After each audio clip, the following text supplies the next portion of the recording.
Welcome, my dear listener. Tonight, I shall tell you of an age when the world was young and the stars were closer to men's hearts. What dreams meant to the ancient Romans, how they lived, and how they spent their time. Get comfortable and close your eyes for a moment, dear listener, and imagine with me. Imagine a world where the veil between waking and sleeping was not a curtain, but a doorway, where the images that danced behind closed eyelids were not mere echoes of the day's worries, but messages carried on divine breath from the realm of gods to the realm of mortals. To the Romans, sleep was not simply rest, it was communion. The night was not darkness, but illumination and dreams. Dreams were prophecy made visible, truth wrapped in symbol, the very voice of fate whispering through the corridors of the mind. I remember the ancient Romans well. I walked among them in their forums, stood in the shadows of their temples, and watched as they lived their lives with one foot in the earthly world and another in the realm of dreams. The Romans believed, you see, that dreams were external, not creations of the mind, but visitors to it. They did not ask, as we might today, what psychological need produced this vision. Instead, they asked, which god sent it? What does it foretell? How must I act upon it? This was not superstition, dear listener. This was science to them. This was medicine. This was politics. This was faith. I recall a summer evening in Rome, the air thick with the scent of olive oil and incense. The sun had set behind the 7 hills, painting the sky in shades of pomegranate and wine. In a modest home near the Palatine Hill, a young woman named Lucia lay upon her sleeping mat, her breathing shallow, her brow creased with worry. She had dreamed the night before of a great eagle descending from the heavens, clutching a laurel branch in its talons. It had landed upon her threshold, fixed her with eyes like molten gold, and spoken a single word in a voice that shook the foundations of her home. She did not understand the word, but she knew, deep in the marrow of her bones, that the dream was important, that it carried weight, that it demanded interpretation. And so, like thousands before her, and thousands yet to come, she sought out a dream interpreter. A man learned in the ancient art of _one or a critica, the interpretation of dreams. This, dear listener, is where our story truly begins. Not in the grand sweep of empires or the clash of armies, but in the quiet desperation of a single dreamer seeking meaning in the night's mysteries. For to understand the Romans, you must first understand their dreams. And to understand their dreams, you must understand the intricate, beautiful, and sometimes terrifying cosmology they constructed around the act of sleeping. The Romans stood at a crossroads of civilizations. They inherited the dream wisdom of the Greeks, who themselves had drawn from Egypt and the ancient Near East. They blended these traditions with their own fierce practicality, their love of order and classification. From this marriage of mysticism and method arose a sophisticated understanding of dreams. Not all dreams were equal, the Romans knew. Not all carried divine messages. Some were mere shadows, reflections of bodily discomfort or daily anxiety. Others were windows into tomorrow, glimpses of fate unfolding. How did they distinguish between them? How did they decode the language of the divine? For that, dear listener, we must turn to the scholars, the philosophers, the systematizers of the ineffable. I remember a man named Macrobius, a Neoplatonist philosopher who lived in the twilight of the Roman world, when the old gods still spoke, but Christianity was rising like a new dawn.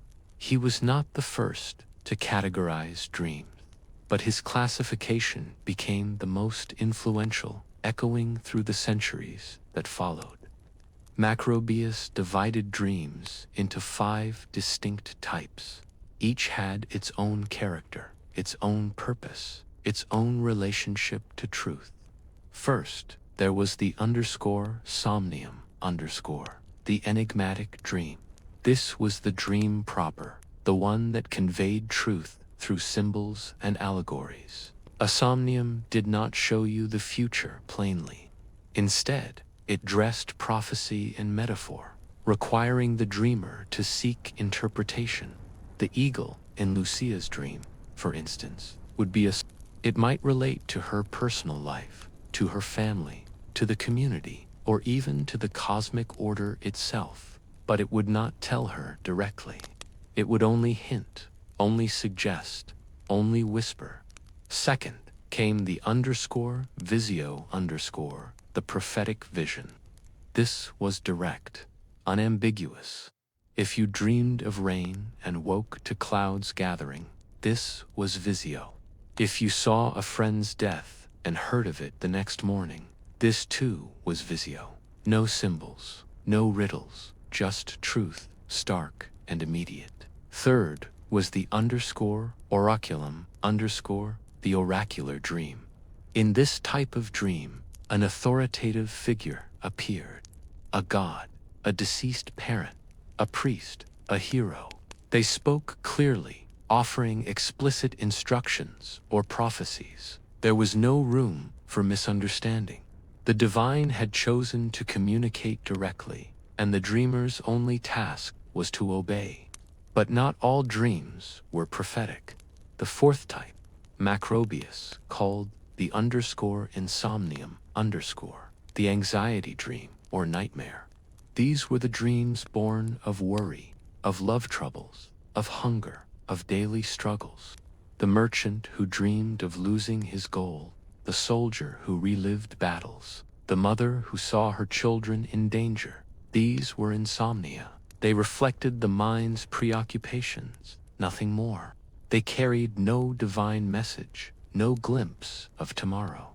They were, in Macrobius's view, trivial, quickly forgotten upon waking. And finally, there was the vision, the apparition or phantasm. This occurred in that strange twilight state between sleeping and waking. Fantastical images, impossible scenarios, the stuff of delirium. These two held no prophetic value. They were merely the mind playing tricks upon itself. Macrobius believed that only the first 3 categories, the somnium, the visio, and the oraculum, contained messages from beyond. Only these offered insight and truth. Only these deserved careful attention and interpretation. But classification was only the beginning, dear listener. The real question remained. How did one interpret these divine messages? How did one translate the language of symbols into the language of action? For that, we must journey to the 2nd century of the Common Era, to a Greek physician and scholar named Artemidorus of Daldis. I remember Artemidorus well, a careful man, a methodical man. He traveled throughout the Mediterranean world, collecting dreams, interviewing dreamers, recording interpretations. He was not content with theory. He demanded evidence, patterns, empirical verification. His great work, the *Onera Critica, the interpretation of dreams, became the most comprehensive treatise on dream analysis the ancient world had ever seen. And at its heart lay a revolutionary idea, context. Artemidorus insisted that no dream symbol had a fixed, universal meaning. The significance of a dream depended entirely upon who was dreaming it. A dream of gold might mean one thing to a wealthy merchant, another to a poor laborer, and yet another to a slave. The same image, filtered through different lives, produced different truths. Therefore, Artemidorus taught, a skilled interpreter must gather extensive information about the dreamer, social status, occupation, physical health, habits, financial situation, family relationships. Even the dreamer's character and temperament mattered. Only then could the interpreter begin to decode the dream's meaning. I recall one of Artemidorus's examples, dear listener. It was, shall we say, rather explicit. He wrote of a man who dreamed of kissing his own penis. Now, before you laugh, understand that Artemidorus approached such dreams with perfect seriousness. To him, every image was a potential symbol, every bizarre scenario a possible message. For a childless man, Artemidorus argued, this dream might predict the birth of children, for what is more one's own than one's offspring.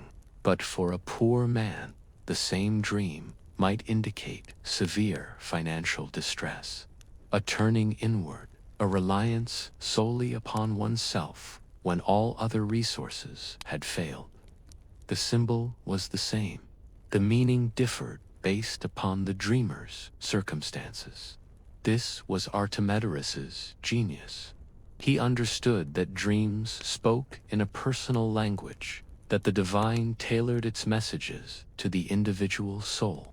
He also distinguished between two fundamental types of dreams. The first he called _oneroi, prophetic dreams that foretold the future. The second he termed _inhypnia, non-predictive dreams that merely recycled the day's events or reflected psychological preoccupations. This distinction mattered deeply. A prophetic dream demanded action.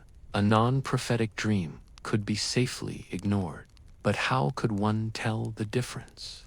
Ah, dear listener, that was the art, that was the skill that separated the charlatan from the true interpreter. And it was in this gray area that much of Roman dream culture lived, in the space between certainty and doubt, between divine message and human imagination. Yet despite the uncertainty, despite the complexity, the Romans never abandoned their faith in dreams. Because dreams, you see, were woven into the very fabric of their civilization. They influenced personal decisions. Should I marry this person? Should I undertake this journey? Should I trust this business partner? Consult your dreams. Wait for a sign. They guided medical treatment. Physicians, following the teachings of Hippocrates and Galen, believed that dreams revealed the state of one's health, the balance or imbalance of the four bodily humors.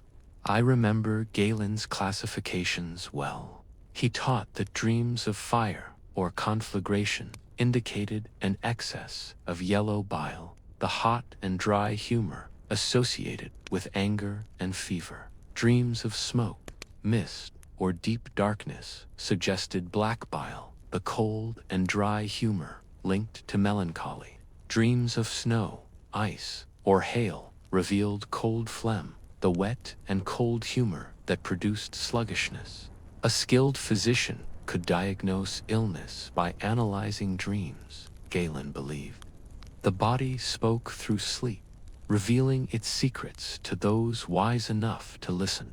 And dreams did not merely influence the personal sphere. They shaped the destiny of nations. The Romans understood that dreams possessed political power. A dream experienced by a person of high social standing carried more weight than one experienced by a slave or commoner. The credibility of the dream depended upon the credibility of the dreamer. And so, emperors and senators paid close attention to their dreams. They consulted interpreters before making major decisions. They sought divine approval through nocturnal visions. Consider Emperor Augustus, the first true emperor of Rome. I watched him closely during his reign, that careful, calculating man who transformed a republic into an empire while maintaining the facade of old traditions. Augustus understood the power of dreams. He enacted a law extraordinary when you consider it requiring all Roman citizens to publicly recite any dream concerning the res publica the Roman commonwealth in the marketplace or forum of their community. Think about that, dear listener. Dreams about the state were considered so important that they had to be shared publicly. They were not private matters, but civic duties. The collective unconscious, if you will, was monitored by law. Why? Because Augustus knew that dreams could inspire, could motivate, could legitimize or delegitimize power. A widespread dream of Rome's downfall might cause panic. A dream of victory might embolden the people. Dreams were propaganda, whether divinely sent or not. And then there was the famous dream of Calpurnia, wife of Julius Caesar. The night before his assassination in the year 44, before the Common Era, Calpurnia allegedly dreamed of her husband's murder. She saw him bleeding in her arms, saw the Senate house stained with blood, heard the screams of chaos. She begged Caesar not to attend the Senate that day. She pleaded with him to listen to the gods' warning. But Caesar, whether from pride or political necessity or simple disbelief, ignored her, and by sunset, the dream had become reality. Caesar lay dead, 23 knife wounds in his body, the Republic convulsing in its final death throes. Was the dream truly prophetic? Or was it merely anxiety, the natural worry of a woman who knew her husband was surrounded by enemies? We cannot know, but the Romans who came after believed it was prophetic. They told and retold the story as evidence of dreams' power, of the danger of ignoring divine warnings. Dreams could even alter state religion. In the year 90 before the Common Era, during the chaos of the Marsian War, a Roman noblewoman named Caecilia Metella experienced a vivid dream. In it, the goddess Juno Sospetta appeared to her, lamenting the ruined state of her temple. Caecilia brought her dream before the Senate. The senators, recognizing both her social standing and the dire military situation, took the dream seriously. They ordered the restoration of Juno Sospetta's temple, believing that appeasing the goddess might turn the tide of war. The temple was restored. Whether this affected the war's outcome is debatable, but the fact that a single dream could prompt state action speaks volumes about Roman dream culture. And there was the curious case of Vespasian, the emperor who rose to power in the year 69 of the Common Era, during the chaotic year of the four emperors. When Vespasian visited Alexandria in Egypt, two supplicants approached him, one blind, one lame. They claimed that the god Serapis had appeared to them in dreams, instructing them to seek healing from Vespasian himself. Vespasian was skeptical. He was a practical man, a soldier, not particularly religious. But his advisors urged him to attempt the healings, seeing an opportunity to enhance his legitimacy as emperor. And so, reluctantly, Vespasian touched the blind man's eyes and the lame man's leg, and according to the accounts, whether true or embellished, both men were healed. The story spread throughout the empire. Vespasian, already emperor by military might, now had divine approval. The gods themselves had worked miracles through him, and it had all begun with dreams, with the supplicants' visions of Serapis. This was the power of dreams in ancient Rome, dear listener. They were not merely personal experiences. They were political tools, religious mandates, medical diagnoses, and prophetic visions, all woven together. But I must pause here and acknowledge something important. Not all Romans believed in the prophetic power of dreams. Even in a culture saturated with dream interpretation, skeptics existed. Marcus Tullius Cicero, that great orator and philosopher of the 1st century before the Common Era, was one such skeptic. I heard him speak once, in the forum, his voice carrying across the crowd with practiced authority. He was brilliant, no doubt, but he had little patience for what he called superstition. Cicero wrote extensively against divination, including dream interpretation. He dismissed professional dream interpreters as uncouth charlatans and frauds. He argued that divination operated through conjecture, not logical demonstration, and he pointed out that omens from the gods, including dreams, were often too obscure to be reliable. If the gods truly wished to communicate with humans, he reasoned, why did they speak in riddles? It was a fair question, dear listener, one that many have asked throughout history. There was also Lucretius, the Epicurean philosopher and poet. He viewed dreams as nothing more than artifacts of everyday affairs, expressions of physical desires and mental preoccupations. 2. Lucretius' dreams had no divine source, no prophetic truth. They were simply the mind processing experience during sleep. These skeptical voices existed alongside the believers. Roman culture was not monolithic. It contained multitudes, contradictions, debates. The tension between faith and reason, between divine communication and psychological phenomena, existed even then. Yet for every skeptic like Cicero, there were thousands who continued to seek meaning in their dream. Because ultimately, dear listener, belief in dreams offered something precious: hope, the possibility that the universe was not random, that meaning existed, that guidance could be found even in the darkest night. And there was one particular practice that embodied this hope more than any other. A practice that the Romans inherited from the Greeks, who had themselves inherited it from older civilizations. A practice that survives in modified forms even to this day. I speak of _incubatio_dream incubation. The practice was simple in theory, profound in execution. If you were sick, troubled, or in need of divine guidance, you would travel to a sacred site. Most commonly, this would be an _Asclepian_, a temple dedicated to Asclepius, the god of healing.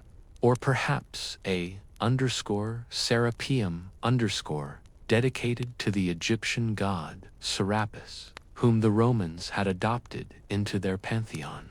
You would undergo purification rituals, fasting, bathing, prayer offerings, and then, when night fell, you would sleep within the temple's sacred precincts, hoping that the god would visit you in your dreams.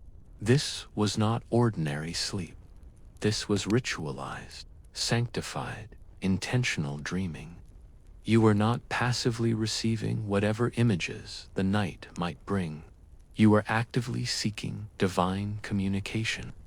I remember visiting the great Asclepian at Pergamon, in what is now modern Turkey. Even in its ruins, centuries after its abandonment, the place hummed with a peculiar energy.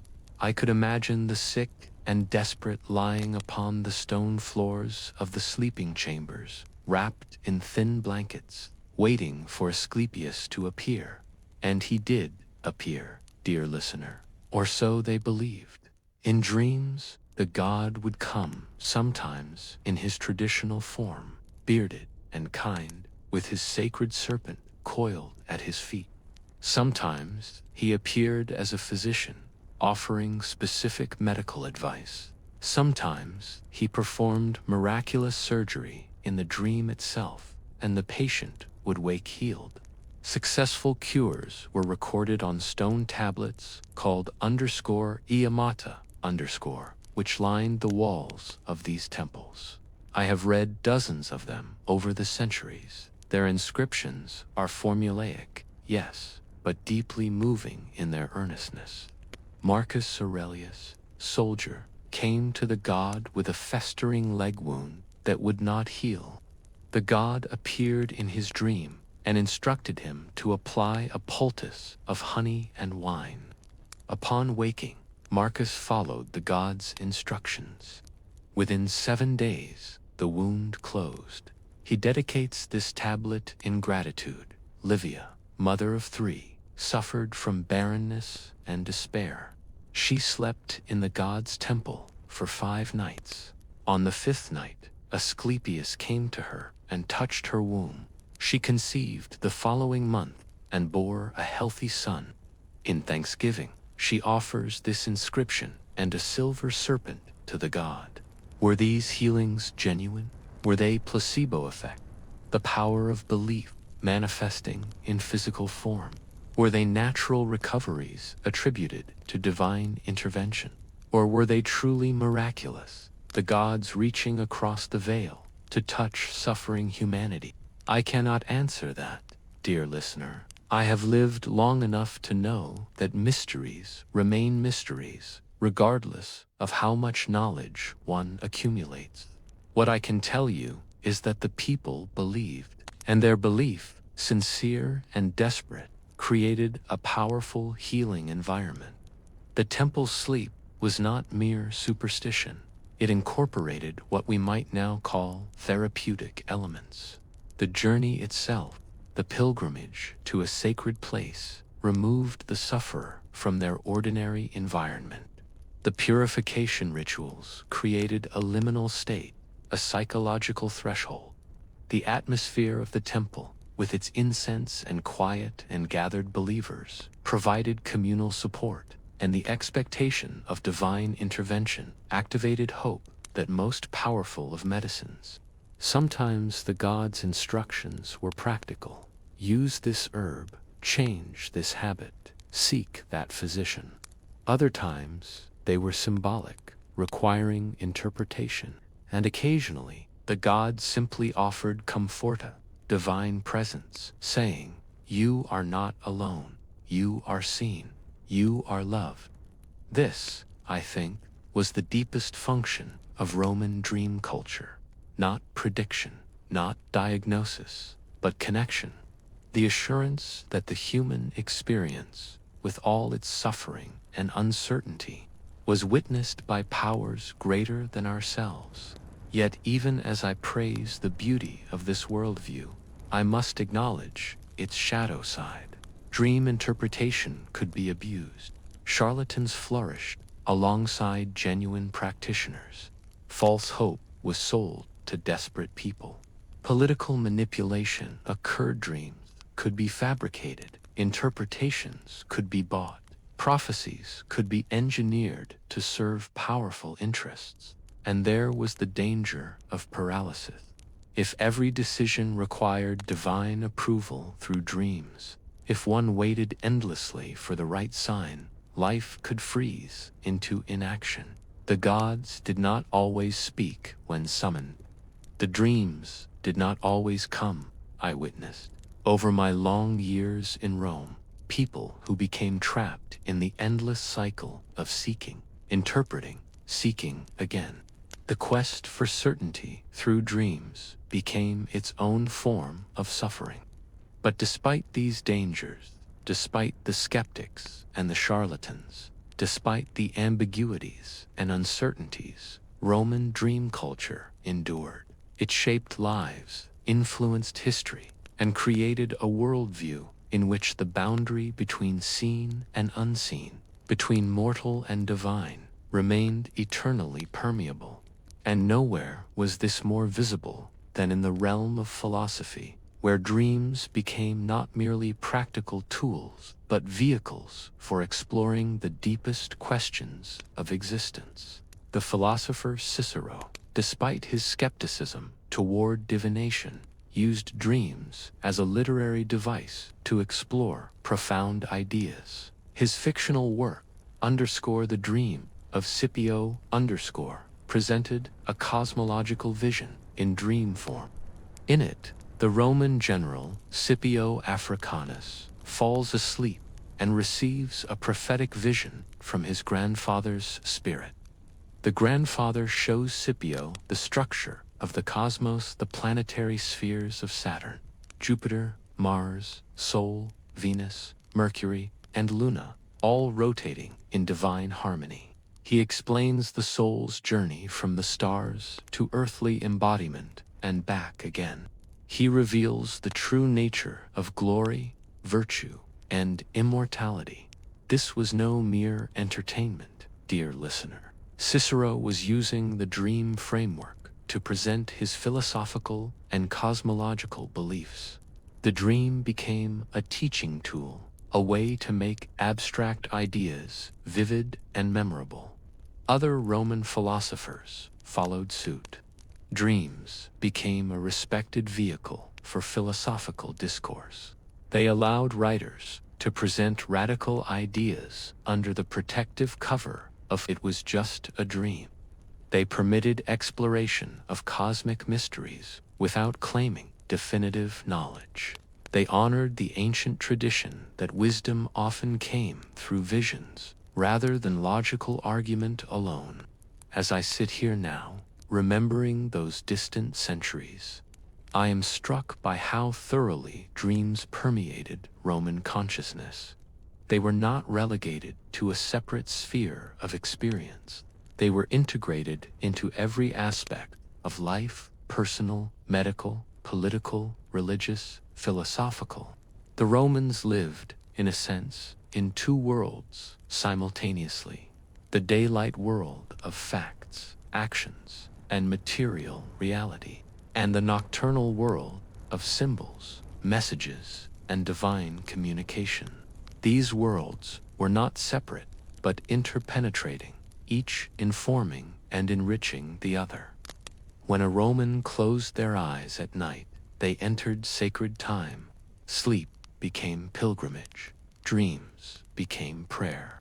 And in the morning, upon waking, they carried messages from one world into the other, trying to bridge the gap between human understanding and divine mystery. This worldview would eventually fade. Christianity, as it spread through the Roman Empire, brought its own approach to dreams, sometimes embracing them as vehicles for divine revelation, sometimes condemning them as demonic deception.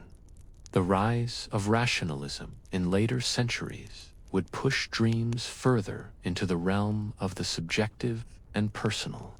But for nearly a millennium, the Romans maintained their sacred relationship with dreams, and in doing so, they left us a legacy not just historical records and philosophical texts, but a reminder that human consciousness contains depths we have not fully fathomed, that the space between waking and sleeping remains mysterious and potentially meaningful, that perhaps, just perhaps, we are not as alone in our inner worlds as modern skepticism sometimes suggests.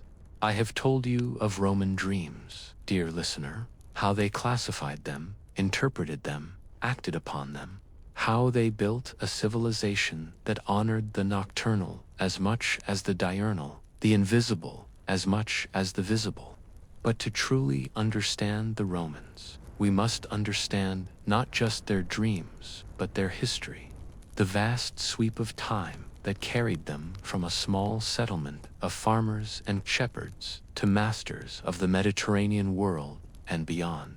For the dreams of the Romans cannot be separated from the empire that dreamed them.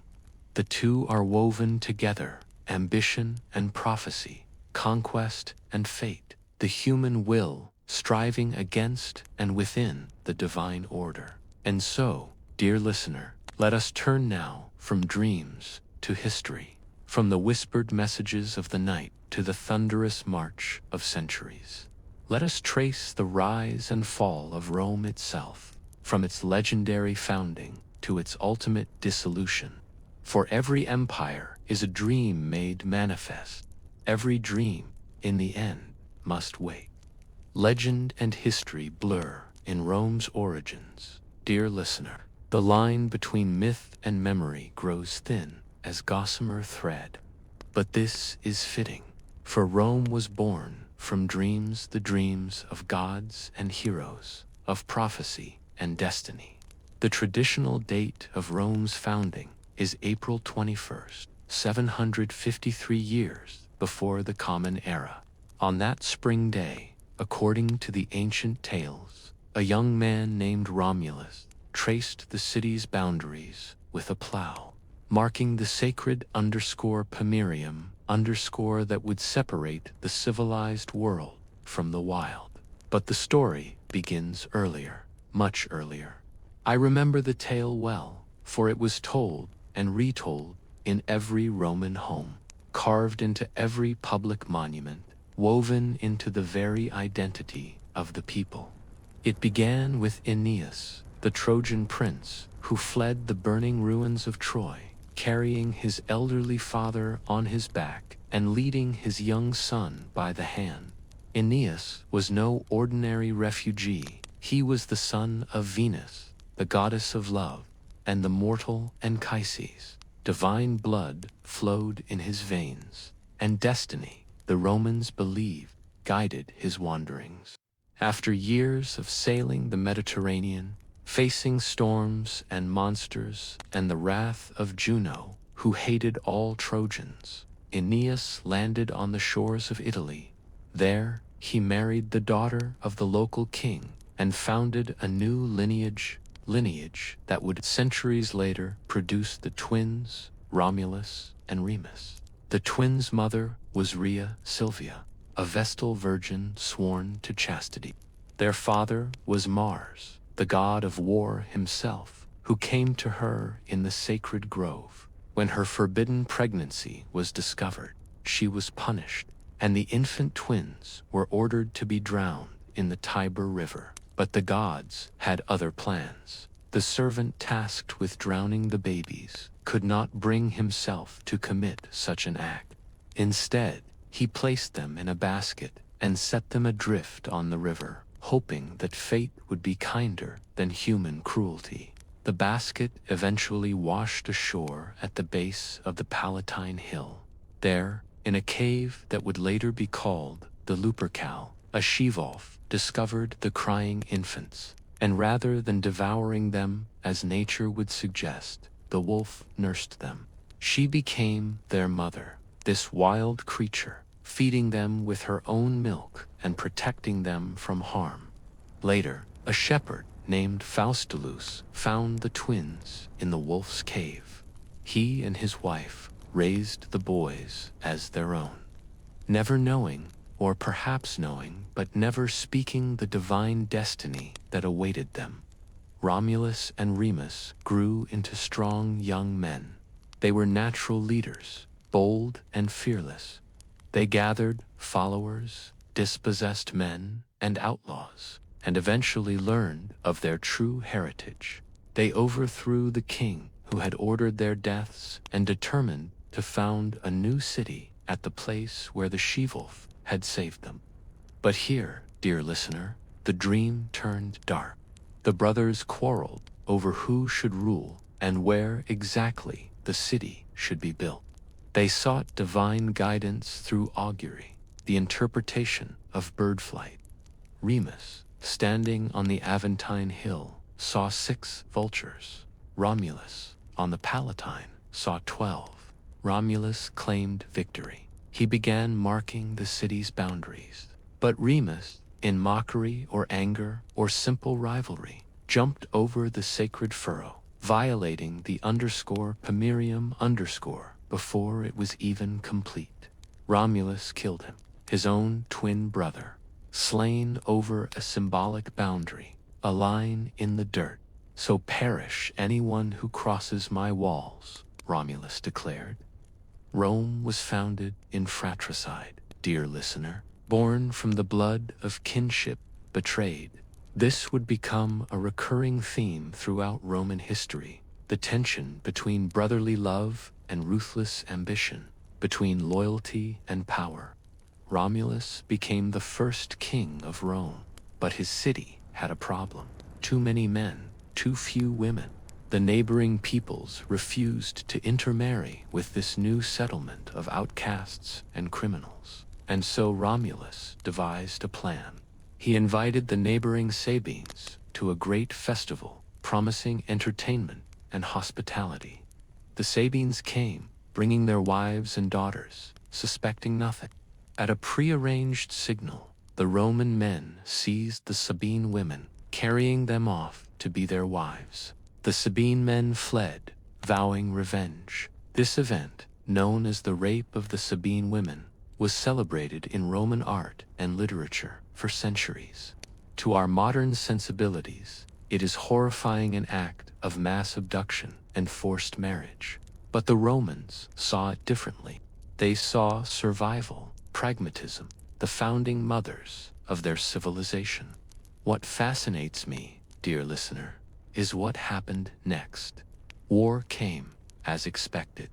The Sabine men returned with armies, determined to rescue their daughters and avenge their honor.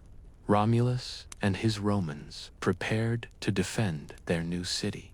But when the battle began, the Sabine women, now Roman wives, many already mothers, threw themselves between the armies. They begged both sides to cease fighting.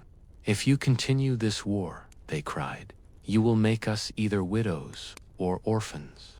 We have fathers on one side and husbands on the other. We cannot bear to see either fall." Their intervention worked. Peace was made. The Sabines and Romans merged into a single people, and Rome's population doubled overnight. The practical Romans, you see, turned kidnapping into integration, violence into alliance.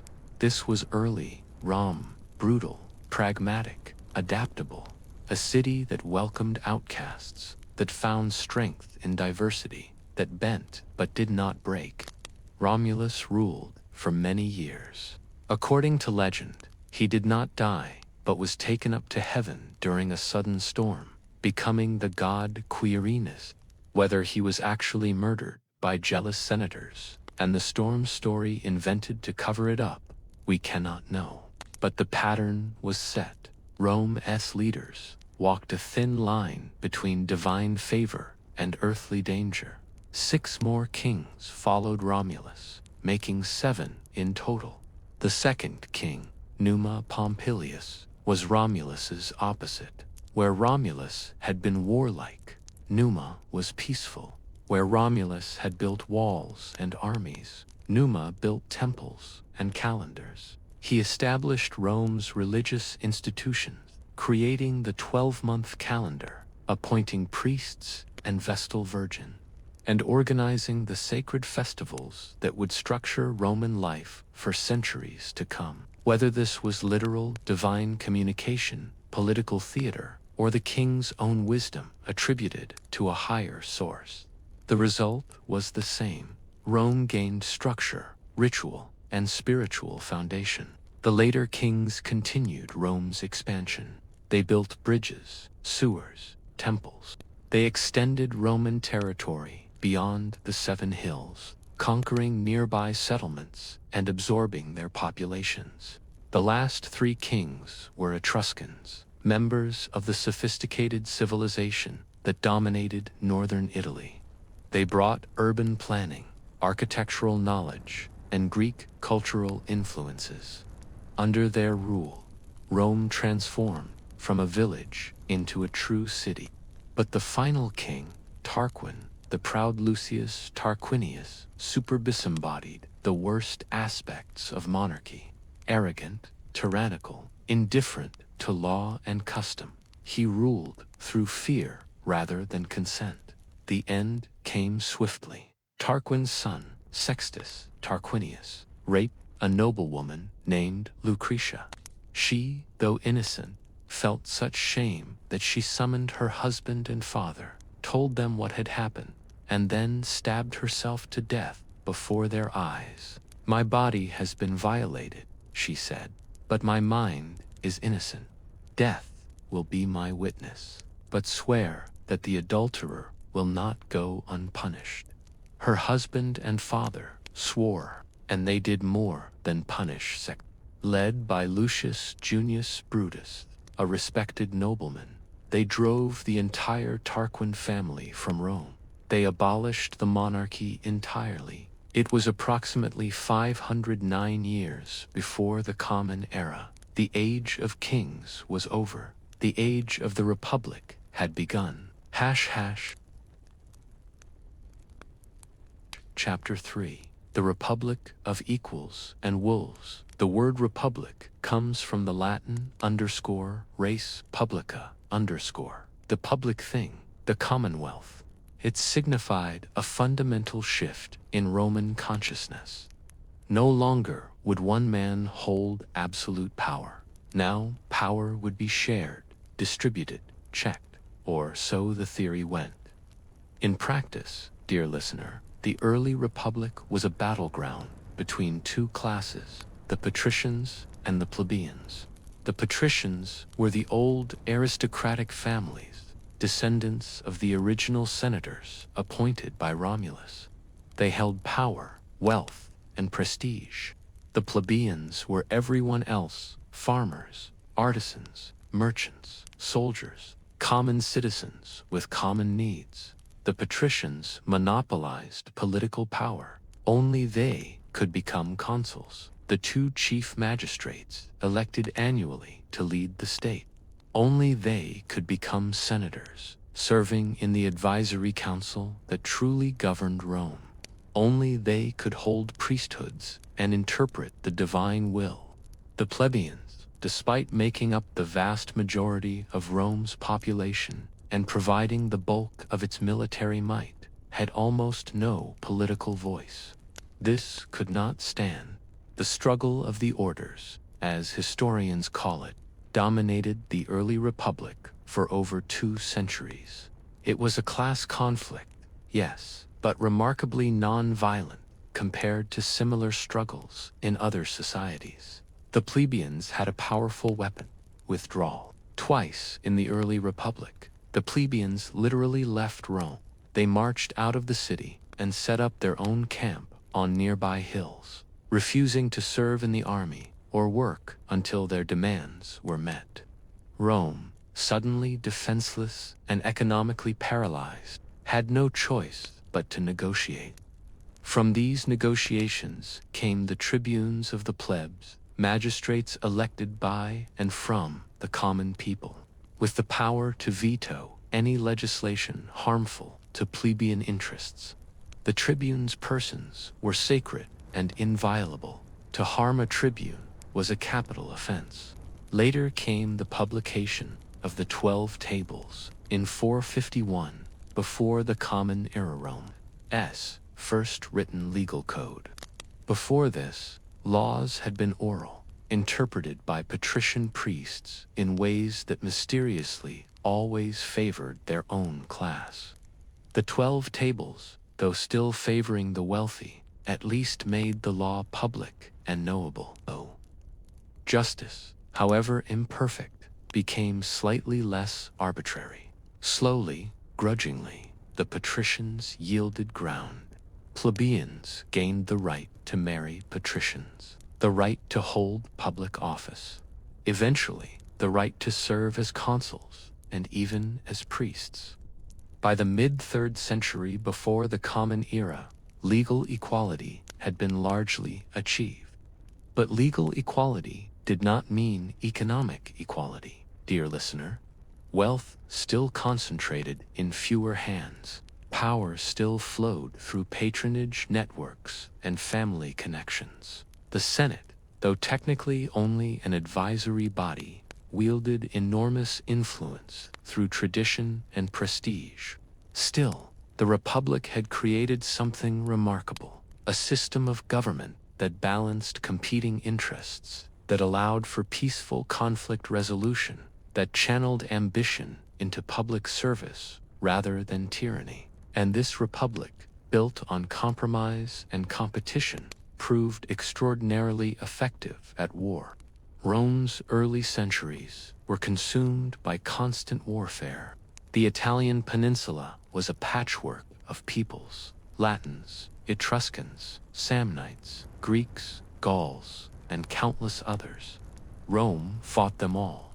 What made Rome different was not superior military technology or tactics, at least not initially. What made Rome different was its approach to the defeated. Most ancient conquerors either enslaved conquered peoples or ruled them as subjects. Rome did something more cunning. It offered varying degrees of alliance and citizenship. Some defeated cities became full Roman allies, their citizens eligible for Roman citizenship. Others became partial allies, retaining local autonomy while providing troops for Roman armies. Still others were absorbed completely, their people becoming Romans. This created a pyramid of loyalty. Every allied community had a stake in Rome's success. And most importantly, their young men could serve in Roman armies, providing Rome with an inexhaustible supply of soldiers. By 338, before the Common Era, Rome had conquered or allied with all of central Italy. By 275, before the Common Era, it controlled the entire Italian peninsula south of the Po River. But conquest had consequences. Victory brought wealth, and wealth brought corruption. Conquered land was distributed to the wealthy, creating vast estates worked by slaves. Small farmers, Rome's traditional backbone, found themselves unable to compete. Many sold their land and drifted to Rome, swelling the urban population. Military service, once a civic duty shared by all citizens, became increasingly professionalized. Poor citizens who owned no land could not afford to equip themselves for war. The army gradually transformed from a citizen militia into a semi-professional force loyal to successful generals rather than to the state. These tensions would eventually tear the Republic apart. But first, Rome would face its greatest challenge: Carthage. Carthage was a Phoenician colony on the North African coast, in what is now Tunisia. By the 3rd century, before the Common Era, it had become the dominant naval power in the Western Mediterranean, controlling Sicily, Sardinia, Corsica, and parts of Spain. Its wealth was legendary. Its navy was unmatched. Rome, traditionally a land power, had barely any navy at all. But when Carthage threatened Rome's interests in Sicily, war became inevitable. The First Punic War began in 264, before the Common Era, and lasted for 23 years, one of the longest continuous wars in ancient history. I watched that war unfold with a mixture of admiration and horror, dear listener. Rome had no experience with naval warfare, so it captured a Carthaginian warship that had run aground and reverse-engineered it. Within 2 months, Rome had built an entire fleet. But copying ships did not mean copying skills. The Romans lost fleet after fleet to storms and Carthaginian tactics. Tens of thousands of Romans drowned. Yet Rome kept building ships, kept raising armies, kept fighting. Carthage, though wealthier and more experienced, relied heavily on mercenaries. Rome relied on citizen soldiers who fought for their homeland. In the end, Roman determination outlasted Carthaginian resources. Carthage sued for peace, ceding Sicily to Rome's first overseas province. But the peace did not last. The Second Punic War, which began in 218 before the Common Era, nearly destroyed Rome. It was dominated by one man, Hannibal Barca, arguably the greatest military genius the ancient world ever produced. Hannibal had grown up hating Rome. His father, Hamilcar Barca, who had fought in the First Punic War, made young Hannibal swear an oath before the gods never to be Rome's friend. Hannibal kept that oath.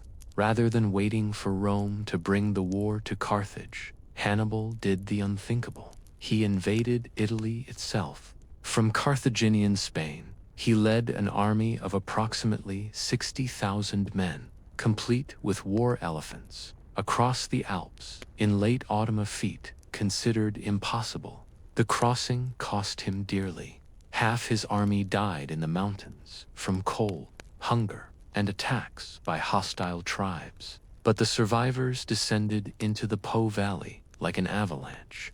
Rome was utterly unprepared. Hannibal won battle after battle at the Trebia River, at Lake Trasimene, and most devastatingly at Cannae in 216 before the Common Era. At Cannae, Hannibal commanded approximately 50,000 men against Rome's 86,000 through brilliant tactical maneuvering, double envelopment that military commanders still study. Today, Hannibal annihilated the Roman army. Between 50,000 and 70,000 Romans died in a single day. It was Rome's worst military defeat ever. Entire generations of Roman aristocracy perished.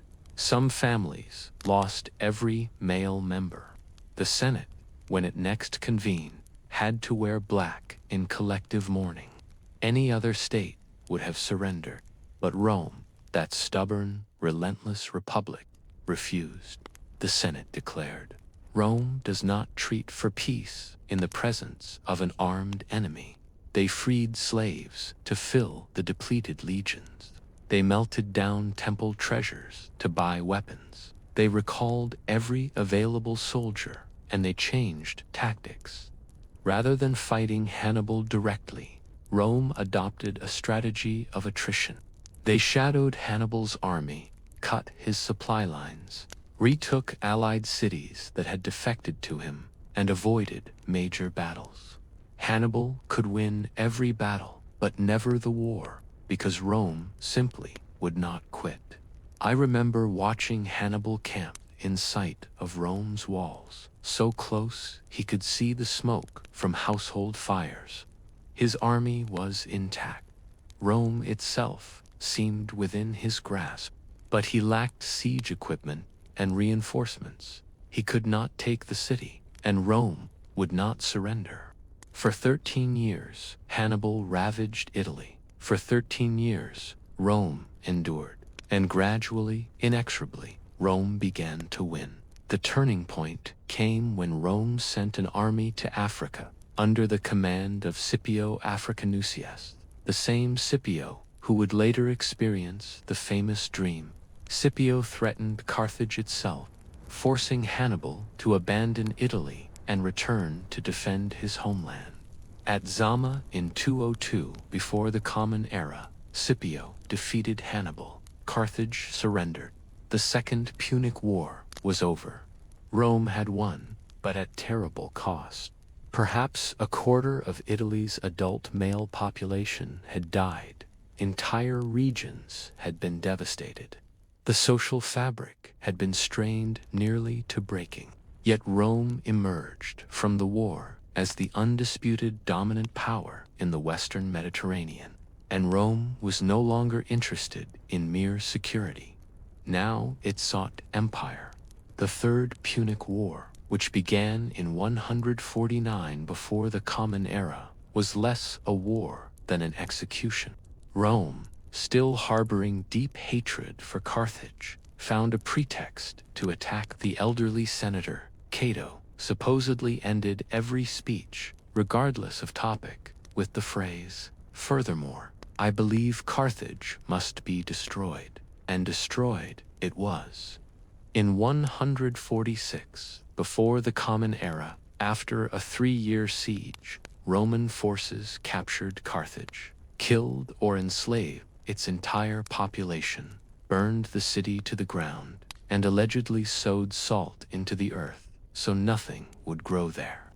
The same year, Rome also destroyed Corinth in Greece, sending an unmistakable message: resist Rome, and you will be erased from history. The Republic had become an empire in all but name. Rome now controlled Sicily, Sardinia, Corsica, much of Spain, North Africa, Macedonia, and Greece. Wealth poured into Rome. Slaves by the hundreds of thousands labored on Italian estates. Generals returned from conquest, wreathed in laurels and laden with gold. But this wealth and power proved poisonous to the Republic's institutions. The old citizen-farmer ideal was dying. Veterans returned from decades of war to find their small farms had been bought up by the wealthy and consolidated into vast estates, latifundia, worked by slave labor. Unable to compete, they sold their remaining land and migrated to Rome, joining a growing urban underclass. Political power became concentrated in the hands of a few powerful families. The Senate, once a deliberative body of respected elders, became a club of oligarchs, jealously guarding their privileges. And the army, Rome's greatest strength, was becoming a danger to the Republic itself. The crisis began with the Gracchi brothers, Tiberius and Gaius. Both served as tribunes of the plebs in the late 2nd century before the Common Era. Both attempted land reform, trying to redistribute public land to poor citizens and veterans. Both were murdered by senatorial mobs for their efforts. Their deaths marked a turning point, dear listener.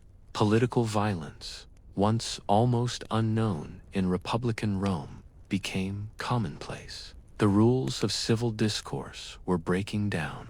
The Republic's careful system of checks and balances was failing. Then came the generals. In 105 before the Common Era, a man named Gaius Marius reformed the Roman army. Previously, soldiers had to own property to serve. Marius opened recruitment to the landless poor.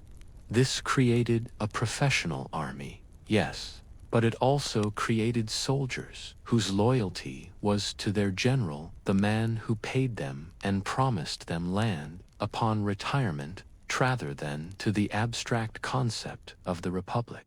Marius himself marched on Rome with his army in 88 before the Common Era, the first time a Roman general had ever used military force against his own city.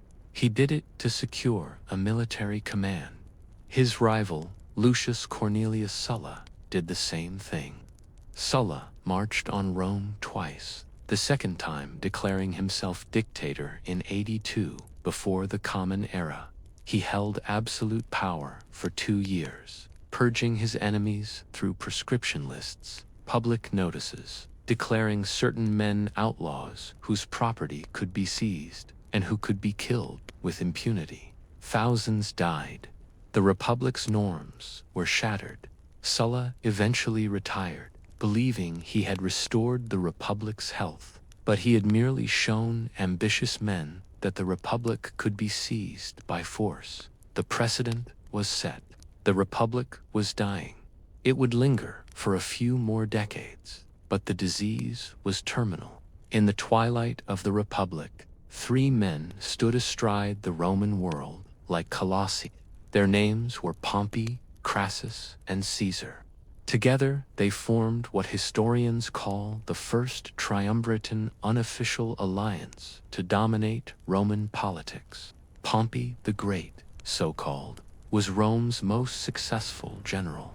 He had conquered vast territories in the east, defeated Mediterranean pirates, and amassed enormous wealth and prestige. But Pompey was a poor politician, honorable but inflexible. Marcus Licinius Crassus was Rome's richest man.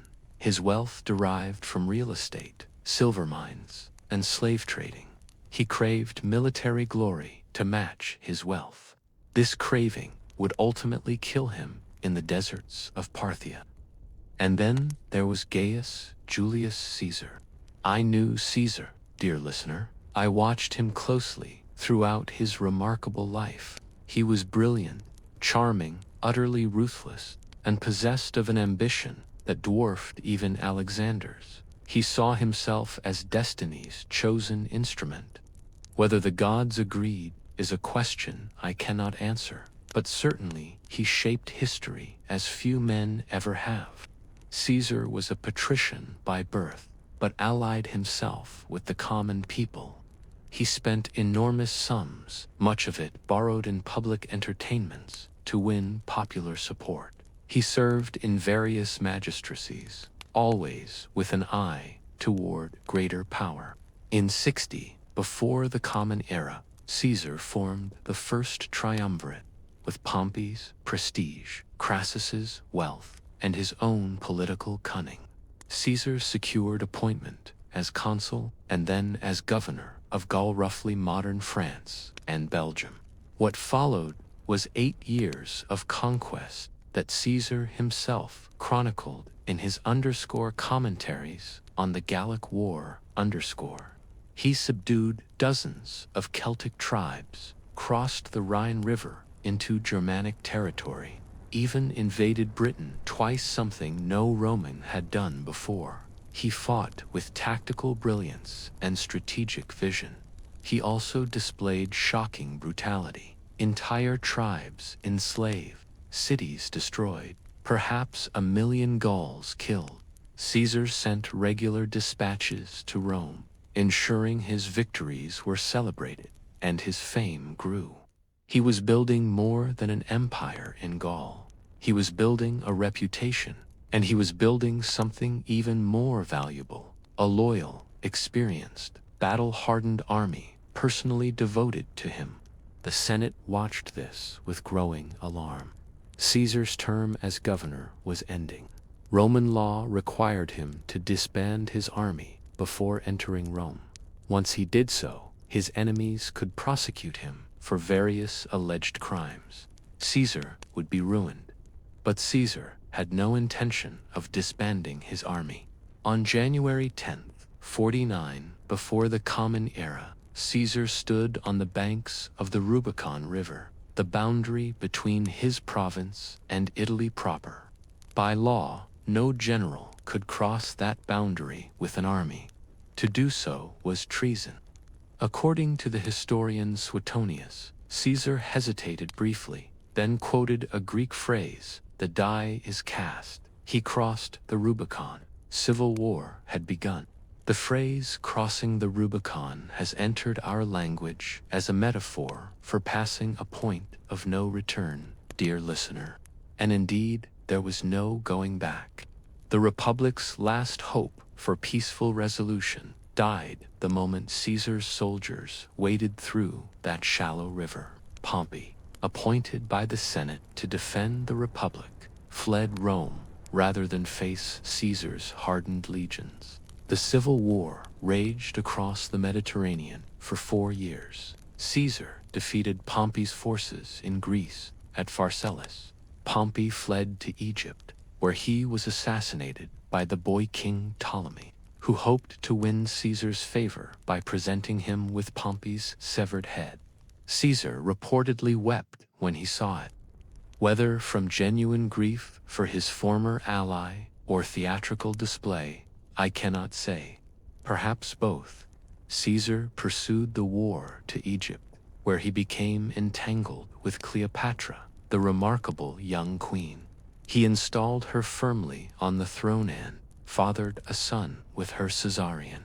Then he moved to Asia Minor, where he defeated Pharnacus so swiftly that he sent the famous message, "Veni, Vidi, Vici, I came, I saw, I conquered." By 45, before the Common Era, all resistance had been crushed. Caesar returned to Rome as absolute master of the Roman world. The Senate, cowed and compliant, heaped honors upon him. He was made dictator, then dictator for 10 years, then dictator for life. The Republic was dead in all but name.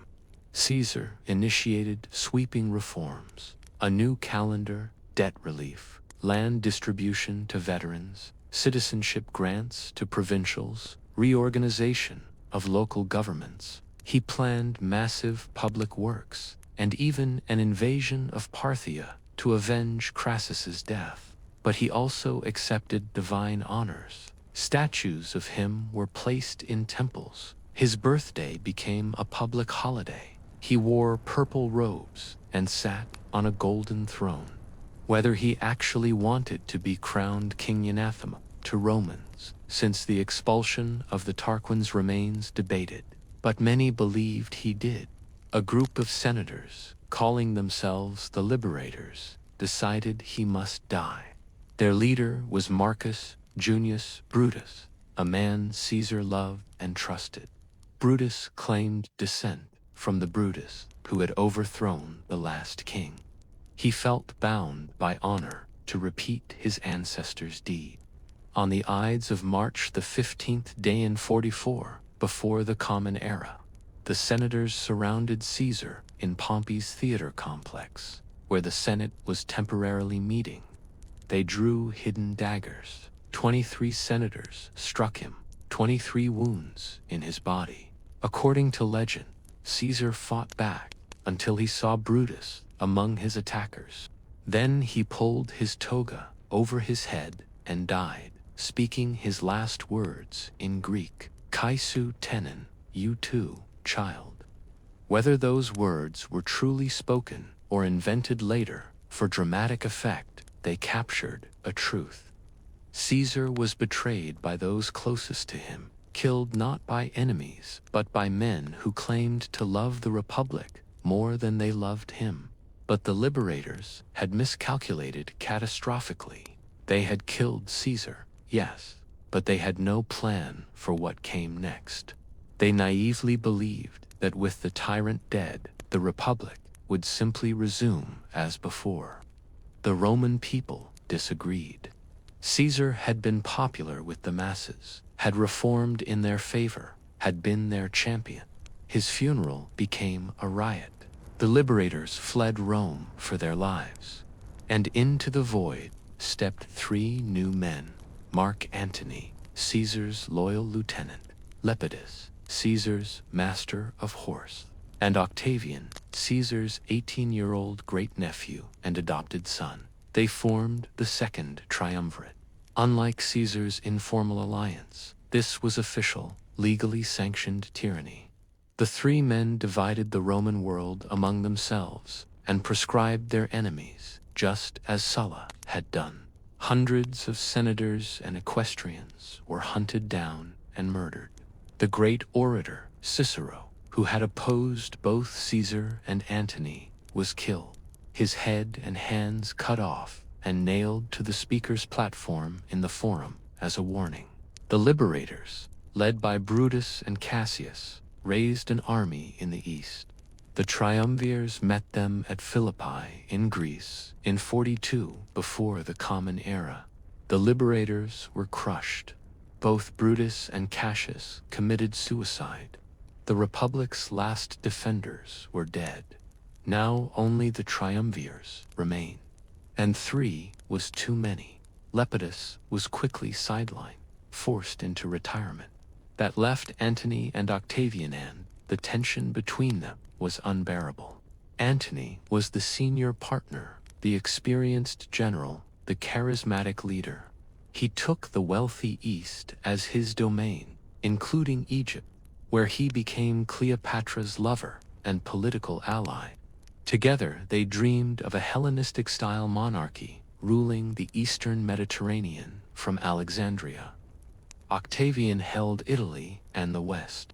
He was young, often ill, not particularly charismatic, and an indifferent military commander. But he was patient, calculating, and brilliant at propaganda. He portrayed Antony as corrupted by Eastern decadence, enslaved by foreign witchcraft, a traitor to Roman values. In 31, before the Common Era, their forces met at Actium, off the western coast of Greece. It was a naval battle, and not particularly dramatic as such things go. Cleopatra's fleet, seeing the battle turning against them, fled back to Egypt. Antony followed her, abandoning his remaining forces. Octavian pursued them to Alexandria. With defeat inevitable, Antony fell on his sword. Cleopatra, according to legend, died from the bite of an aspa, sacred Egyptian serpent. With her death, the Ptolemaic dynasty, last remnant of Alexander's empire, came to an end. Octavian stood alone, master of the Roman world, the last man standing after decades of civil war. He could have declared himself king. He could have ruled openly as dictator. Instead, he did something far more clever. He claimed to restore the Republic. In the year 27 before the Common Era, Octavian stood before the Senate and made a show of resigning all his powers. The civil wars, he declared, were over. The Republic was restored. He wished only to retire to private life. The Senate, packed with his supporters, reacted as he knew they would. They begged him to continue serving Rome. They granted him a vast _imperium military authority over numerous provinces. They gave him the title Augustus meaning the revered one, a title carrying religious overtones but avoiding the hated word king. Augustus IV, that is what history calls him, accepted with feigned reluctance. And in that moment, dear listener, the Roman Empire was born, though no one openly acknowledged it. The genius of Augustus was his understanding that Romans would accept almost any reality so long as it was wrapped in republican forms. He held no single office that previous Romans had not held. He simply held many of them simultaneously, or held their powers without their names. He was _princeps _first citizen, not king. He consulted the Senate respectfully, even as he controlled who sat in it. He restored temples and traditional ceremonies, presenting himself as the guardian of old Roman values, even as he fundamentally transformed the state. It was all theater, you see, but magnificent theater, performed with such skill that most Romans gladly accepted the illusion. And in return for this gentle tyranny, Augustus gave Rome something it desperately needed: peace. For the first time in a century, there were no civil wars. Trade flourished, arts bloomed, architecture soared. Augustus famously boasted that he found Rome a city of brick and left it a city of marble. The _Pax Romana the Roman peace had begun. It would last, with occasional interruptions, for approximately 200 years. 2 centuries of relative stability, prosperity, and security for tens of millions of people across 3 continents. This was the dream of Rome fulfilled, dear listener. Not conquest for its own sake, but conquest in service of order. Not tyranny for its own sake, but tyranny in service of peace. The empire justified itself by the peace it provided. Augustus reformed the military, creating a permanent professional army of approximately 30 legions, about 150,000 men stationed primarily at the frontiers. These soldiers served for 25 years, receiving land grants upon retirement.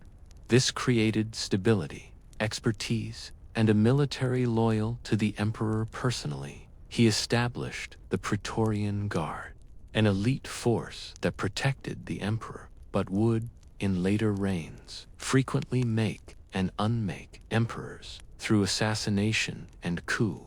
He reformed provincial administration, reducing corruption and exploitation. He created an efficient imperial postal service, enabling rapid communication across the empire. He standardized weights and measures. He conducted a census. In short, Augustus built the infrastructure of empire, and it worked remarkably well.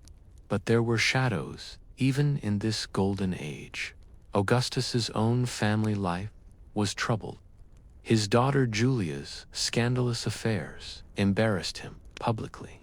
He exiled her to a barren island, where she died in poverty.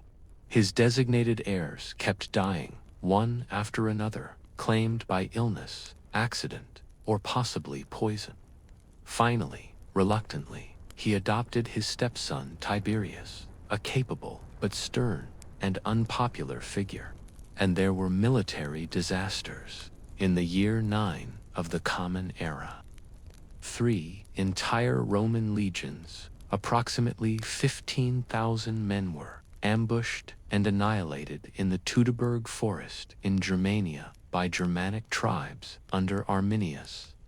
Augustus reportedly wandered his palace for months afterward, occasionally banging his head against the walls and crying, "Quintilius Verus, give me back my legions." The disaster convinced Augustus to abandon plans for conquering Germania. The empire's northern frontier was fixed at the Rhine and Danube rivers. Rome would expand no further in that direction. Augustus died in 14 of the Common Era, aged 75, having ruled for 41 years. His last words, according to historians, were directed to those attending him. "Have I played the part well? Then applaud as I exit. Even in death," he acknowledged the performance. The Julio-Claudian dynasty continued with Tiberius, then Caligula, then Claudius, then Nero. Each reign had its dramas, its scandals, its accomplishments and atrocities. Caligula's apparent madness, declaring himself a god and allegedly making his horse a senator. Claudius's conquest of Britain, bringing the island into the empire at last. Nero's persecution of Christians, whom he blamed for the great fire that devastated Rome in 64 of the Common Era. Nero was the last of the Julio-Claudians when he committed suicide in 68 of the Common Era. Having lost the support of both the army and the Senate, the empire plunged briefly into chaos. The year of the 4 emperors saw Galba, Otho, Vitellius, and finally Vespasian claim the Purple Throne, each rising and falling within months. Vespasian, that practical, unassuming former general, restored order. He founded the Flavian dynasty and commissioned the Colosseum, still standing today as a monument to both Roman engineering and Roman bloodlust. His son Titus succeeded him. Ruling briefly but memorably, he was emperor when Mount Vesuvius erupted in 79 of the Common Era, burying Pompeii and Herculaneum under volcanic ash, preserving them like insects in amber for archaeologists millennia later. Then came Domitian, Titus's brother, whose reign grew increasingly paranoid and autocratic until he was assassinated in 96 of the Common Era. And then, dear listener, Rome entered its golden age. The 5 good emperors, Nerva, Trajan, Hadrian, Antoninus, Pius, and Marcus Aurelius, ruled from 96 to 180 of the Common Era. It was the empire's zenith, the fulfillment of Augustus's vision. Trajan expanded the empire to its greatest territorial extent, conquering Dacia, modern Romania, and briefly Mesopotamia. His column in Rome, still standing, depicts his victories in intricate carved relief spiraling around the monument. Hadrian abandoned Trajan's eastern conquests as indefensible and focused instead on consolidation. He built Hadrian's Wall across northern Britain, marking the empire's limit. He traveled constantly, visiting every province, becoming the most traveled emperor. He rebuilt the Pantheon in Rome, that architectural marvel with its perfect dome. Antoninus Pius ruled peacefully for 23 years. So stable was his reign that historians struggle to find dramatic events to recount. And Marcus Aurelius, the philosopher emperor, wrote his _meditations while campaigning on the Germanic frontier, stoic reflections on duty, virtue, and mortality that people still read today. These emperors governed wisely, chose capable successors, promoted based on merit, maintained the army, and kept the peace. The empire's prosperity reached heights never before achieved. Trade networks stretched from Britain to India. Cities flourished. Literature, art, architecture, and philosophy bloomed. This was the Pax Romana at its peak, dear listener. The dream of Rome made real. But dreams, no matter how beautiful, must end. The end began, as so many Roman troubles did, with a question of succession. Marcus Aurelius had no worthy heir among his associates or generals, but he had a son, Commodus, and despite all evidence that Commodus was cruel, unstable, and unfit to rule, Marcus Aurelius chose blood over capability. He designated Commodus as his successor. It was perhaps Marcus Aurelius's only great failure, but it was catastrophic. Commodus ruled from 180 to 192 of the Common Era. He fancied himself a reincarnation of Hercules and actually fought as a gladiator in the Colosseum, not against other gladiators, but against animals and untrained opponents. Rigged contests designed to let him win. He renamed Rome itself Colonia Commodiana, the colony of Commodus. He declared himself a god. The Senate despised him. Multiple assassination plots were hatched. Finally, one succeeded. He was strangled in his bath on the last day of 192. The assassins had no plan for succession. The empire was auctioned off, literally auctioned by the Praetorian Guard to the highest bidder. Civil war erupted again. When the dust settled, Septimius Severus held the throne, but the precedent was set. The army, not the Senate or merit or heredity, determined who ruled. Enrich the soldiers and scorn everyone else. Severus reportedly advised his sons on his deathbed. They followed his advice, and it nearly destroyed the empire. The 3rd century of the Common Era is known as the crisis of the 3rd century, or the imperial crisis, between 235 and 284. Rome had at least 26 legitimate emperors and countless usurpers. Few died peacefully.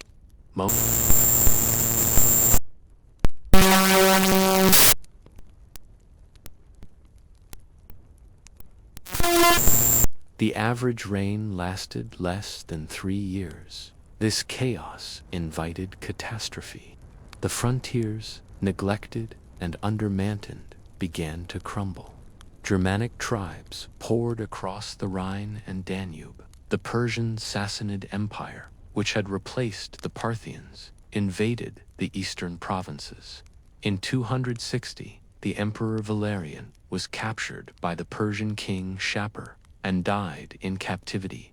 Allegedly, the Persians stuffed his skin with straw and displayed it as a trophy.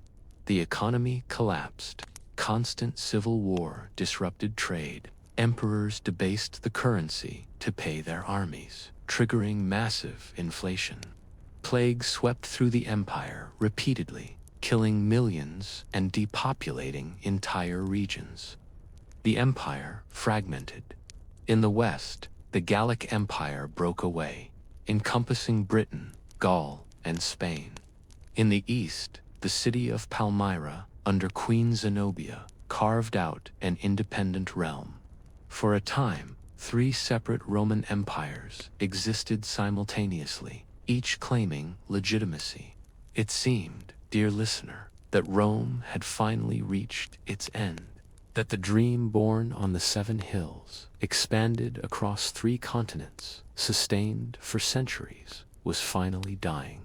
But empires do not die easily. They fight, they adapt, they transform.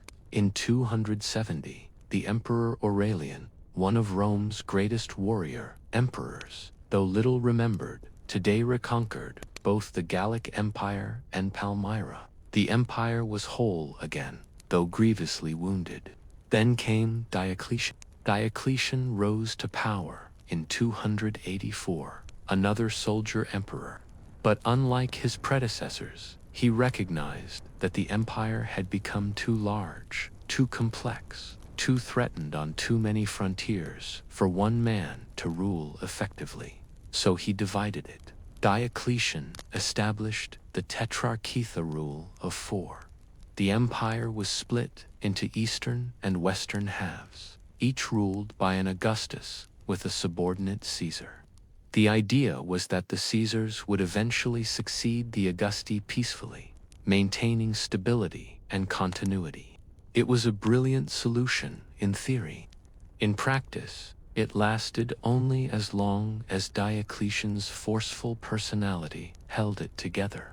Diocletian also reorganized provincial administration, reformed the tax system, established price controls to combat inflation, and dramatically expanded the army and bureaucracy. He transformed the empire from the principate rule by the first citizen to the dominate rule by the dominus, the lord and master. Subjects prostrated themselves before the emperor now. The pretense of republican forms finally disappeared. Diocletian was also the last great persecutor of Christians. In 303, he launched the Great Persecution, the most systematic attempt to eradicate Christianity. Churches were burned, scriptures destroyed, clergy imprisoned and executed.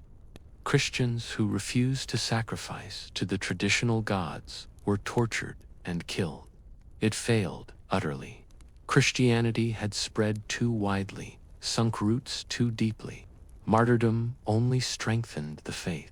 Diocletian retired in 305, one of the few Roman emperors to voluntarily abdicate. He spent his final years growing cabbages in his palace garden on the Adriatic coast. When urged to return to power during subsequent chaos, he reportedly replied that if they could see the cabbages he was growing, they would never ask him to return. The Tetrarchy collapsed into civil war almost immediately after his retirement. Multiple men claimed imperial authority, armies marched, battles raged, and from this chaos emerged Constantine. Constantine fought his way to supremacy, defeating rival after rival.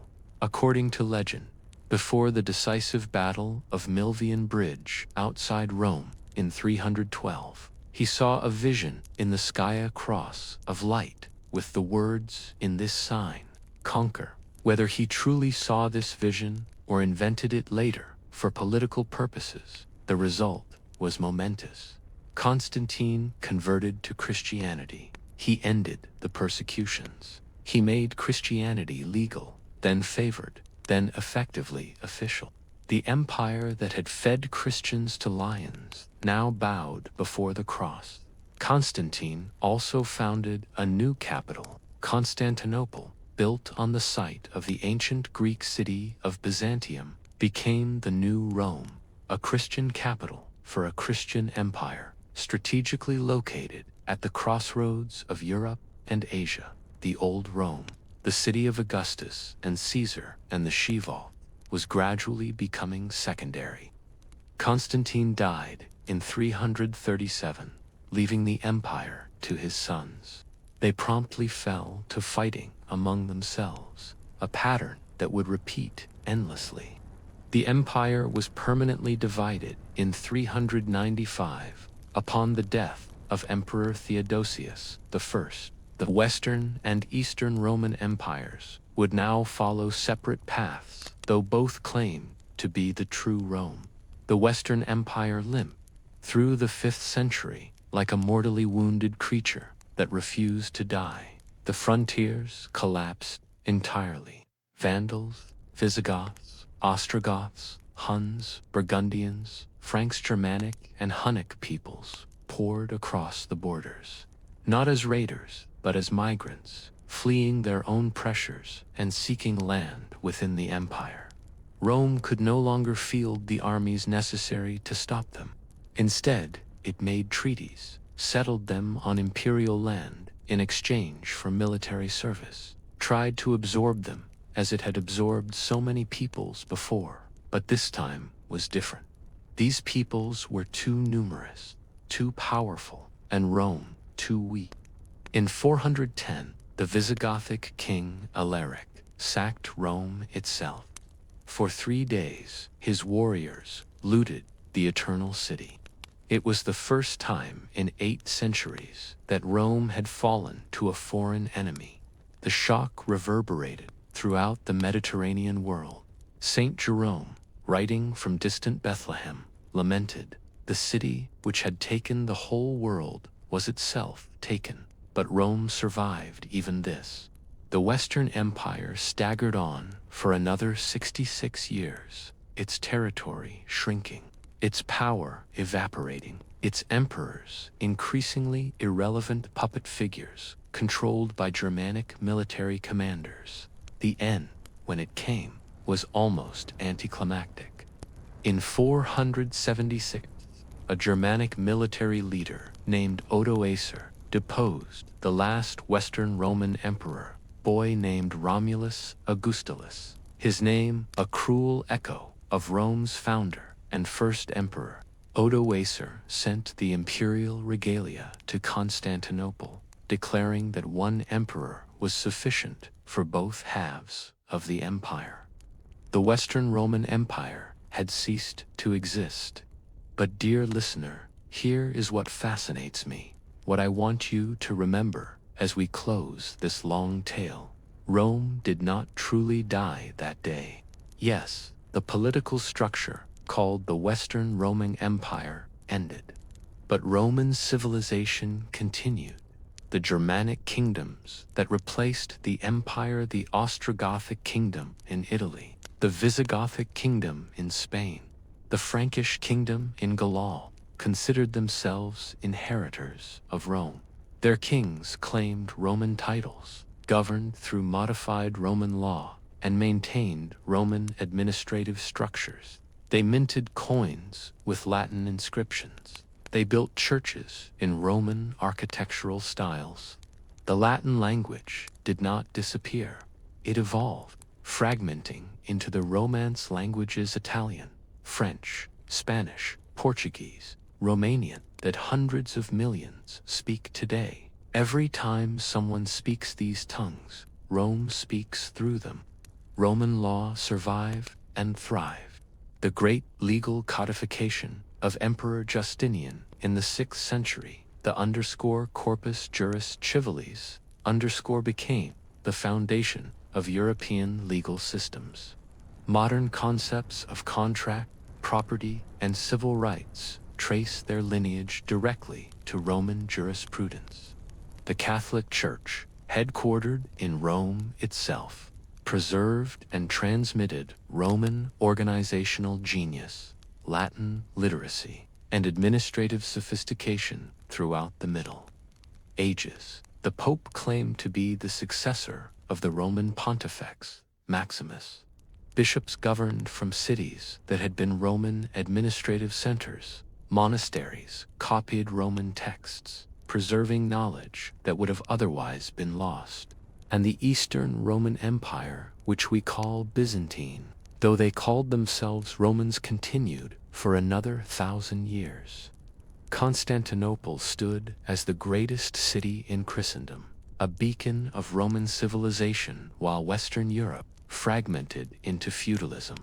Byzantine emperors ruled according to Roman law, commanded Roman legions, and saw themselves as the direct continuation of Augustus and Constantine.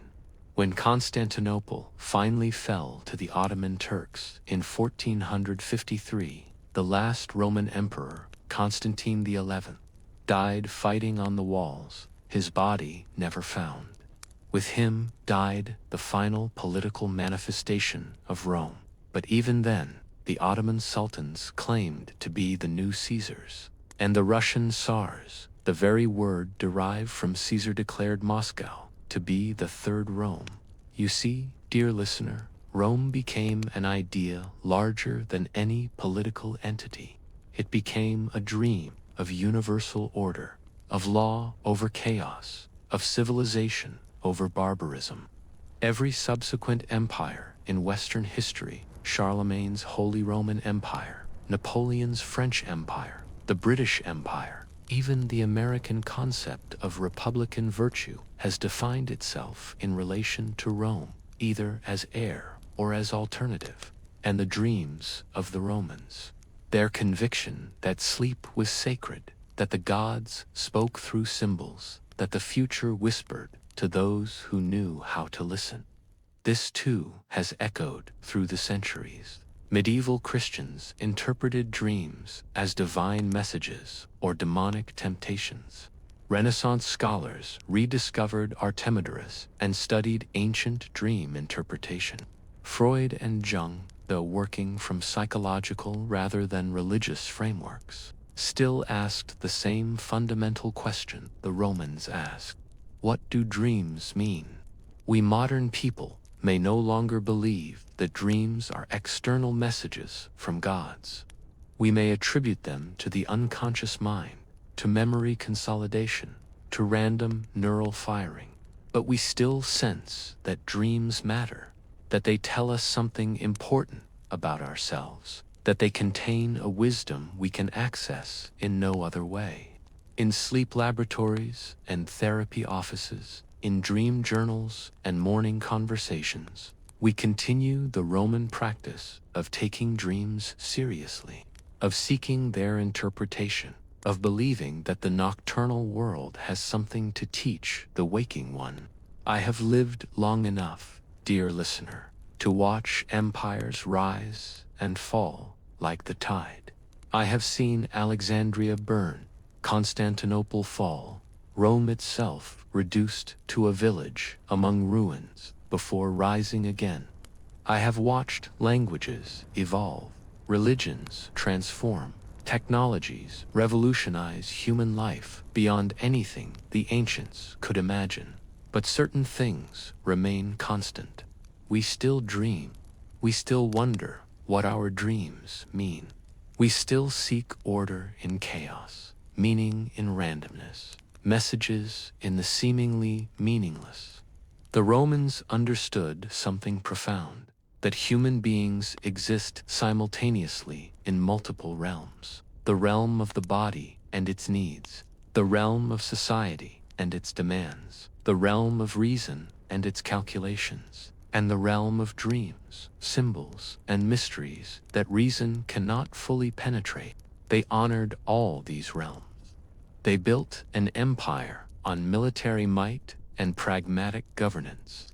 Yes, but they also consulted oracles, studied entrails, and slept in sacred temples, hoping for divine guidance. They were not, as we sometimes imagine them, purely rational and practical. They were holistic, embracing both the seen and the unseen, the certain and the mysterious. Perhaps this was one of their greatest strengths, by acknowledging that not everything could be known or controlled. By leaving space for the numinous and the prophetic, they remained humble even in their power. They remembered that humans are small, that fate is vast, and that wisdom sometimes comes not from study or experience, but from the whisper of a god in the dark hours before dawn. When Lucia, the young woman I mentioned at the beginning of our tale, consulted the dream interpreter about her vision of the eagle, I do not know what answer she received. History does not record the private dreams of private citizens. Her name itself I invented, for she could have been any one of thousands who sought such guidance. But I know this: she left the interpreter's house with more than an explanation. She left with a sense that her life was connected to something larger, that her inner experiences mattered, that she was part of a cosmic story that transcended her individual existence.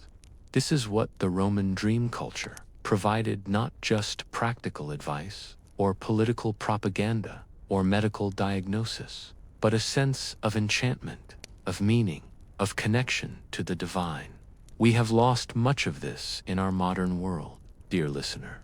We have gained much longer lives, greater comfort, more knowledge, more freedom. But we have lost the easy communion with mystery that the Romans possessed. We have disenchanted the world, explained away the numinous, reduced dreams to neurons and nothing more. And yet, in quiet moments, in the depths of the night, when we wake from a vivid dream that feels more real than reality, we wonder. We sense that there might be more, that consciousness contains depths we have not fathomed, that perhaps, just perhaps, the boundary between inner and outer, between self and cosmos, is not as solid as we believe. The Romans knew this. They built their civilization on this knowledge. And though their empire fell, though their gods were dethroned, though their certainties became our questions, they left us this gift, the understanding that dreams matter, that the inner life is as real as the outer, and that wisdom sometimes comes not from study, but from surrender, not from daylight, but from darkness, not from wakefulness, but from the strange country we visit each night when we close our eyes. Rome began with a dream Romulus, seeing 12 vultures and claiming divine favor. It sustained itself through dreams, emperors consulting oracles, generals seeking prophecies, citizens sleeping in temples. And even in its fall, it left us dreams of order, of law, of universal civilization, of humanity united under a single peace. These dreams have not died. They cannot die, because dreams, once dreamed deeply enough, become immortal. They pass from dreamer to dreamer, across the generations, changing form, but never fully vanishing. Every time someone stands in the Roman Forum and imagines Caesar walking those stones, Rome dreams again. Every time someone reads Virgil, or studies Roman law, or admires a Roman arch, Rome dreams again. Every time someone believes that civilization is possible, that law can triumph over chaos, that a just order can be built and maintained, Rome dreams again. And every time someone lies down to sleep, wondering what visions the night will bring, wondering if their dreams might mean something, wondering if, perhaps, there is more to consciousness than we know, every time we honor the mystery of dreams rather than dismissing them, we participate in the same practice that sustained Rome for over 1,000 years. The temples are ruins now. The priests are long dead. The gods have been replaced. The empire has fallen. But we still dream. And in dreaming, we remain connected to everyone who has ever dreamed, to Lucia and her eagle, to Caesar and his ambitions, to Augustus and his vision of peace, to Marcus Aurelius and his meditations, to all the countless millions who walked the Roman streets and slept under Roman roofs and wondered what their dreams foretold. We are their inheritors, dear listener, not of their empire that is dust, not of their gods they are forgotten, but of their questions, their wonder, their sense that human experience contains depths worth exploring, mysteries worth honoring, and dreams worth remembering. This is the true legacy of Rome. Not marble and bronze, not conquest and law, but the understanding that we are more than we seem, that reality is more than we see, and that in the space between waking and sleeping, the ordinary and the extraordinary meet and merge. The historian remembers Rome in its glory and its fall. But what I remember most is not the emperors or the battles, not the triumphs or the tragedies, but the quiet faith of ordinary people who believed their dreams meant something, who took their inner lives as seriously as their outer ones, who understood that to be human is to live in multiple worlds at once, that faith has not died. It lives in every person who wakes from a powerful dream and pauses, wondering. It lives in every therapist who asks, Tell me your dreams. It lives in every artist who draws inspiration from the nocturnal realm. It lives in every seeker who believes that consciousness contains more than we have yet discovered. Rome may have fallen, but the dream of meaning continues. The temples may be empty, but we still honor mystery.